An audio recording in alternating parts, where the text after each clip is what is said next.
Assalamualaikum Beraya, ketemu lagi di Guru Gembul Channel. Kita sekarang punya kajian yang agak menyentuh profesi saya sebagai guru. Kita sekarang bahas tentang sekolah sebagai penjara. Baraya begini, kalau ada anggapan bahwa sekolah itu dibuat untuk membuat anak menjadi pintar, kita harus kritis dengan pernyataan itu, karena dalam prakteknya, saya katakan langsung di awal, dalam prakteknya, sekolah di Indonesia justru menjadi salah satu penyebab atas merosotnya kualitas generasi muda di Indonesia. Bukan berarti kita tidak harus sekolah, tetapi kita punya kritik besar, kita punya PR besar atas sistem di sekolah Indonesia yang justru malah memperburuk kondisi, malah menghancurkan generasi muda.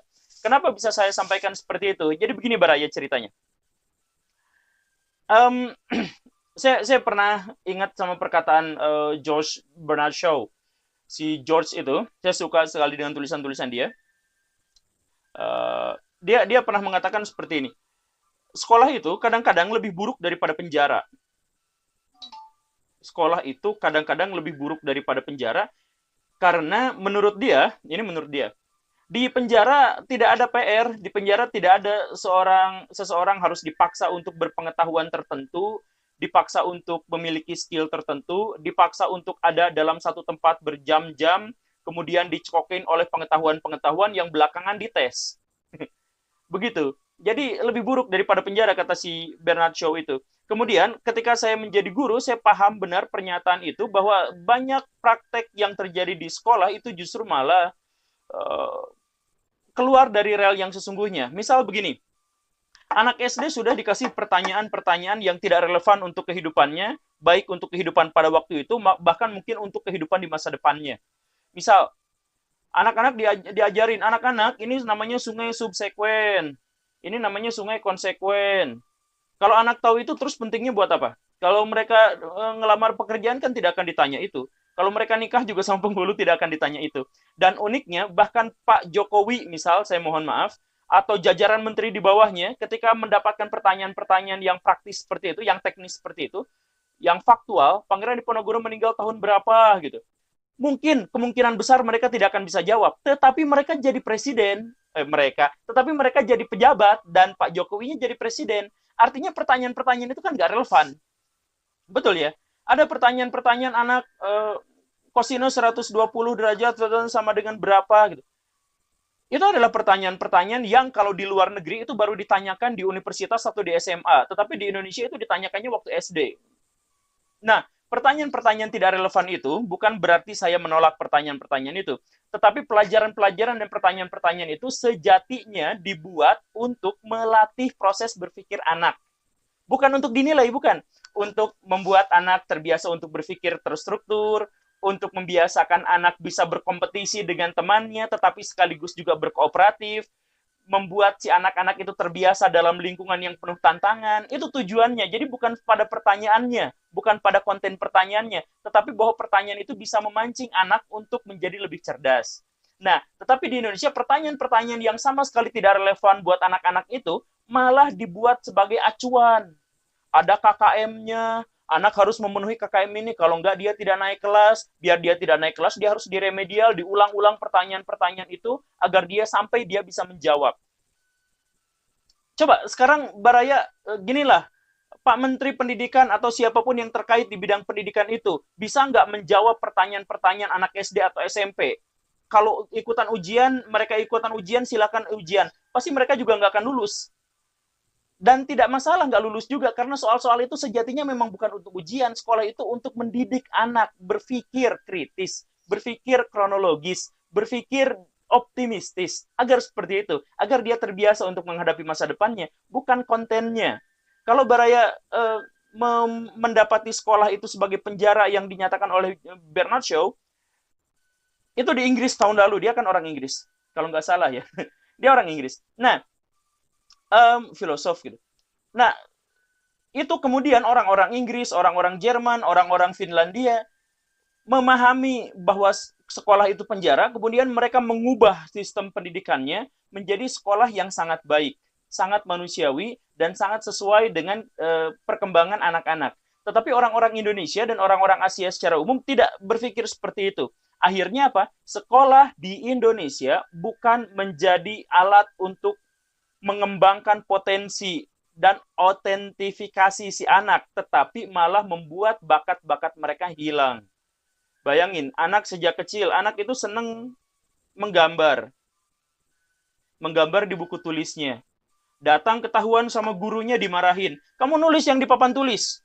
Jangan menggambar terus. Akhirnya apa? Pelukis-pelukis Indonesia sudah mati sejak SD. Karena ada orang yang berbakat di bidang seni, menggambar, dia dipaksa untuk belajar pelajaran yang dia tidak minati. Ada anak yang main futsal, ada anak yang main skateboard di sekolah, dimarahin sama sekolahnya.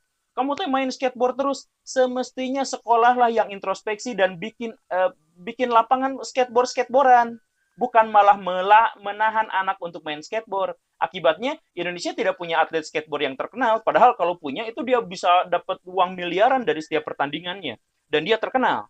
Tapi karena bakat-bakat di Indonesia dikerangkeng, ada orang yang bakat nyanyi, jangan dulu, yang penting mau belajar fisika dulu. Ada yang pengen belajar futsal, jangan dulu, nanti mau kamu nanti gedenya jadi apa, susah jadi PNS.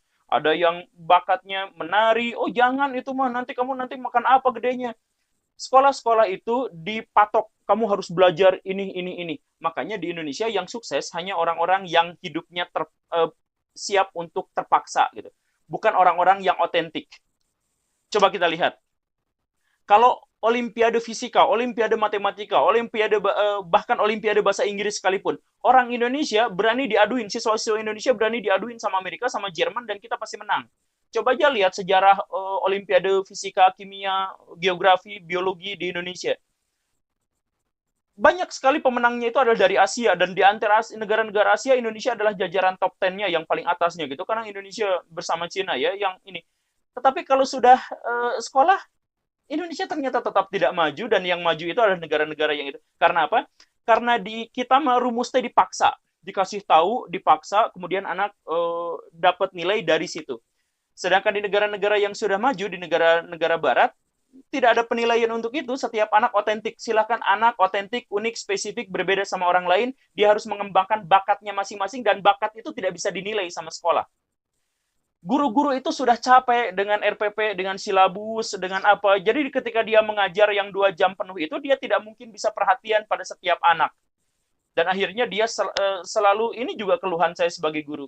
Jadi saya tidak bisa, kami para guru tidak bisa mengeksekusi setiap anak, karena si anak perkembangannya itu berbeda-beda, karakternya berbeda-beda, latar belakangnya berbeda-beda, tetapi harus dihakimi oleh satu nilai, dihakimi oleh satu standar nilai. Dan ujung-ujungnya ada UN yang juga ada standarnya di situ.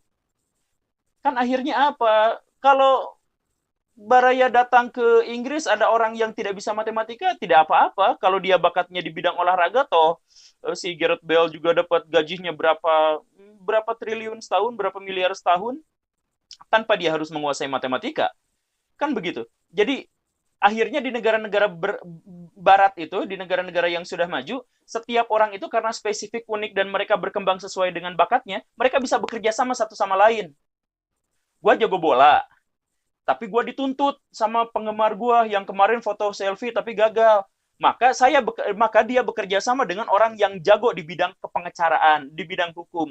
Jadi kerjasama gitu kan. Karena pengacaranya hebat di bidang kepengacaraannya, yang main bola hebat di bidang itunya, tapi dia tidak terlalu jago di bidang hukum dan sebaliknya. Jadi bisa bekerja sama, bisa berinteraksi. Sedangkan di Indonesia tidak.